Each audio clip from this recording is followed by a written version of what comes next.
Katrabaho nyo ngayong first teleserye pa lang nila ito? Yung ka-eksena ko pala dito si Nadine, no? Hindi wala ko eksena ni James. Pero I could feel the bonding as a father and daughter. The relationship, yung lambing. So, I can say, they're going places. Ngayon pa lang, ando na sila pero marami pa silang mararating. Wow. So sa tingin niyo po kaninong yapakan susundan ni Nadine? William and Maricel? William and Maricel. Romantic comedy ngayon ang uso, so it depends kung saan dadalhin ng genre na yun. Miss Pai? Katulad ng sinabi ko, they work very hard and they're very willing to learn. Lagi kong pinapaalala, lalo na sa kanila, they're very blessed and they should be very grateful that they're given this opportunity. Tapos sinusuportahan sila ng dami-daming tao. Iba kasi noon talaga parang you really have to work your way up. Ngayon, di ba, parang you're given opportunities and na ang dami-daming nangangarap to be in your place.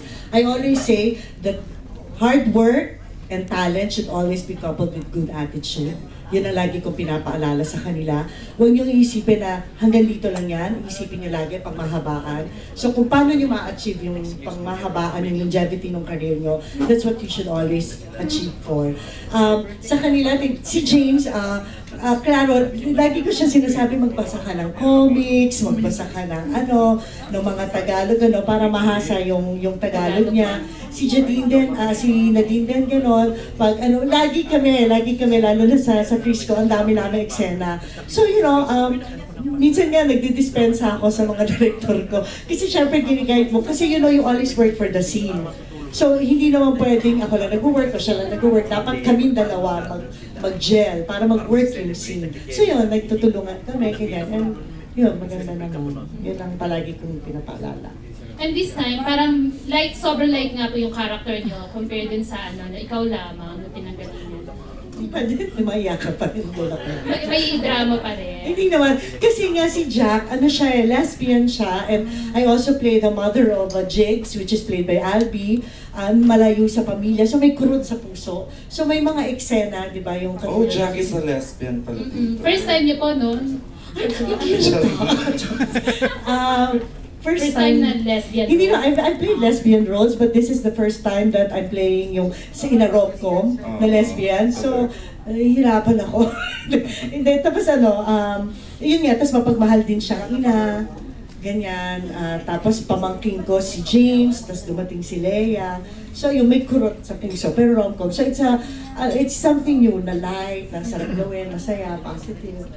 Yan, si Sir Joel po. Kahit rom-com siya, istorya din to ng pamilya. Siyempre, sa pamilya, may mga moments na tender, mapagmahal. So, nailalabas mo dun, pero hindi naman yung sobrang-sobra. Pero yung tender moments, may konting iyakan, siyempre, dahil sakripisyo, pamilya, at saka love.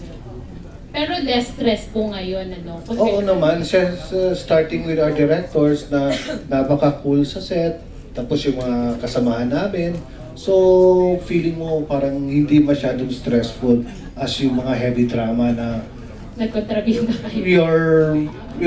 Pinaghahanda mo yung eksena, pag dumating na yung eksena, may stress yun kung paano mo i-execute. Ito, pag light and romantic and so, iba yung medyo may enjoyment, fulfillment, at saka mas masaya. Okay, thank you po. Ito na sa